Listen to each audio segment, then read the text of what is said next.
Vaxtınız xeyir olsun. Ölkəmizdə və dünyada baş verən ən son iqtisadi yeniliklərlə ekonomik səfirdədir. Avropa Komissiyası Cənubi Axını layihəsinin Avropa Birliyinin qanunlarına uyğunlaşdırılmasını təkidlə tələb edir. Komissiya rəsmiləri bildiriblər ki, layihənin iştirakçı ölkələri enerji siyasəti üzrə Avrokomissar Günther Oettingerdən bu məsələni Rusiya tərəfindən müzakirə etməyə xahiş ediblər.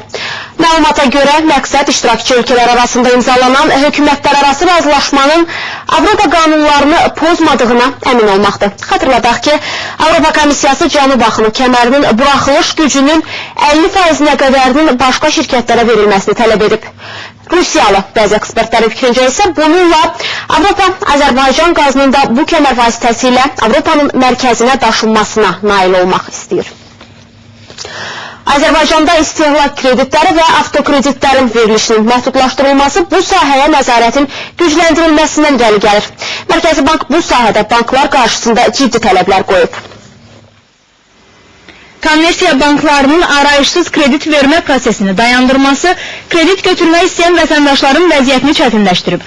Hazırda vətəndaşların əksəriyyəti istər avtomobili, istərsə də məişət avadanlıqlarını kredit hesabına əldə edir.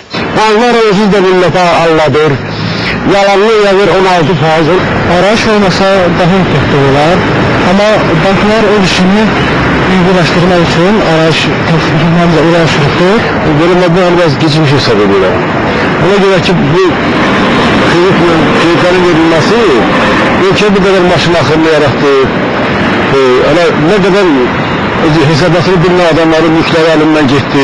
Mütəxəssislər hesab edir ki, bu adımın atılmasının əsas səbəbi istehlak kreditlərdir və eyni zamanda problemli kreditlərin hazırda bankların verdiyi kreditlərin ümumi məbləği 14,8 milyard manatdır. Bunun 38,6% istehlak kreditidir. Qaytarılmayan kreditlərin həcmi isə son bir ildə 10% artaraq 1 milyard manat təşkil edib. Dünyada problemli kreditlərin həcmi kredit portfelinin 3%-dən çox olarsa, bu artıq kritik hədd hesab olunur. Ölkəmizdə isə bu göstərici bundan 2 dəfə çoxdur. Bəs kredit verilməsi prosesinin mürəkkəbləşdirilməsi problemdən çıxış yolu olacaqmı? Mütəxəssislər hesab edirlər ki, bunun üçün daha ciddi addımlar atılmalıdır. Digər bir problem isə alınan kreditlərin xaricdən gətirilən məhsullara xərclənməsidir. Eğer biz alacağımız mal ve hizmetler Çin'de ve sağ ülkelerde istese olmuş mal ve hizmetlerdirse, o ülkelerin iş yerinin güçlenmesine hizmet edirse, o ülkelerin gücü sistemine, o ülkelerin tedavilamasına hizmet edirse, güzel layık var. Biz yerli iqtisadın güçlenmesine hizmet etmeliyiz. Mütəxəssislərin fikrincə bu bank faizlərinin artmasına səbəb ola bilər. Nəzərə alsaq ki, əksər bankların ümumi kredit portfelinin 70-80%-ni istehlak kreditləri təşkil edir və bankların bundan imtina etməsi onların fəaliyyətinin dayanmasına gətirib çıxara bilər. Buna görə də banklar arayışsız kredit vermə siyasətini davam etdirəcəklər. Azərbaycanda bank faiz dərəcələri soyğunçu faiz dərəcələrini və həmin soyğunçu faiz dərəcələrinin aşağı salınması istiqamətində əlaqədar strukturlar tədbirlər görülməlidir. Onlar da çünki arayışlarını eləyəcək və arayışlarını eləyənlərə 1%, 2% aidiyyət kreditdə güzəşdə ola bilər. Bəzi məlumatlara görə isə avtomobil kreditlərinin verilməsinin dayandırılması bu sahədə yeniliklərin tətbiqi ilə bağlıdır. Avtokreditlərin dayandırılması satışa ciddi təsir göstərib. Mütəxəssislər hesab edir ki, bu qərarın uzun müddət davam etməsi kreditlə satış həyata keçirən avtosalonların fəaliyyətinin dayanması ilə nəticələnə bilər. Satıcılar deyir ki, bu qərar həm də ölkədə köhnə maşınlara tələbatı artıra bilər. Müştərilərin yeni avtomobildən istifadə edə bilmədikləri ortaya çıxacaq, yəni gəlib ala bilməyəcəklər. İlkin qabaq şərtlərlə götürəməyəcəklər. Avtokreditlərin dayandırılması bank sektoru ilə yanaşı sığorta bazarına da təsirsiz ötüşməyib. Hazırda sığortalanan avtomobillerin 70%-dən çoxu kreditlə alınan maşınlardır. Mütəxəssislər hesab edir ki, bu qərar bir il davam etsə, bir çox sığorta şirkətləri fəaliyyətini dayandıra bilər. Mərkəzi Bankın mətbuat xidmətindən isə sualımıza cavab olaraq bildirdilər ki, avtokreditlərin dayandırılması ilə bağlı rəsmi göstəriş olmayıb. Bu, kommersiya banklarının özlərinin kredit siyasəti ilə bağlıdır.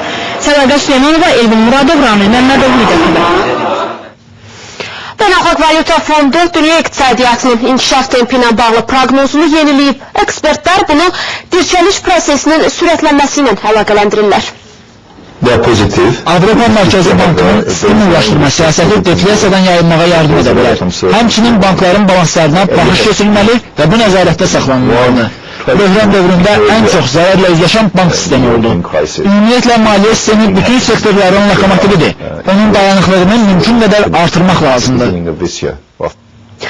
İranın bütün iqtisadi sektorları investisiya qoyuluşu üçün tam hazır vəziyyətdədir. İslam Respublikasının prezidenti Həsən Ruhani Davos Dünya İqtisadi Forumunun prezidenti Klaus Schwab'la görüşdə belə deyib. Davos dünyanın aparıcı ölkələrinin İranı iqtisadi cəhətdən dəyərləndirməsi üçün əla imkandır. Müzakirələrin aparılması, fikir ayrılığının aradan qaldırılması və qarşılıqlı əməkdaşlığın gücləndirilməsinə şərait yaradır.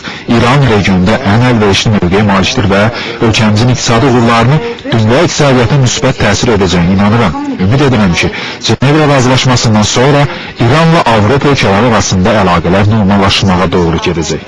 İstənilən iqtisadi sanksiya heç bir ölkənin qərarlarına təsir etmir, yalnız problemi dərinləşdirir. Dünya fond bazarlarında bədbinlik hökm sürür. Əsas indekslərin əksəriyyəti qırmızı zonadadır. Amerikanın Dow Jones endeksi 0,33%, S&P 500 0,26% enib. Nasdaq 100 dəyərini cüzi artırıb, Yaponiyanın Nikkei 225 endeksi 0,57% enib. Avropa indekslərindənsə DAX 0,7%, Böyük Britaniyanın FTSE 100 endeksi isə 0,12% itki verib. Qızılın bir ünsiyası 1244 dollara satılır, bu 0,64% baxılaşma deməkdir. Gümüşün qiyməti 1,5% yüksəlib və indi 20 dollar 8 sentə təklif olunur. Platin 0,2% ucuzlaşıb, palladiumda dəyərini 0,15% itirib. Misin və alüminiumun qiyməti təxminən 0,4% düşüb. Amerikada Light markalı neftin bir barelinin qiyməti 96 dollar 71 sentdir. Bu, təxminən 0,6% ucuzlaşma deməkdir. London birjasında əvvəlcə çıxarılan Brent markalı neftin qiyməti də 0,2% enib və indi 108 dollar 12 sentə təklif edilir. Avro-dollar 1,36-31'dir, dolar yen 104-32 səviyyəsinə yüksəlib, funt sterling dollar isə təxminən 1,66 ilə mübadilə olunur. Azərbaycan manatının digər valyutalara nisbətən Mərkəzi Bankın müəyyənləşdirdiyi məzəmmələri isə belədir. Dolar 78 qəpik yarım, avro 1 manat 6 qəpik, Rusiya rublu 2,3 qəpik, Türk lirası isə 35 qəpik. Bu qədər bugünə olan əsas iqtisadi yenilikləri Economics'də təqdim etdik. Salamat qalın.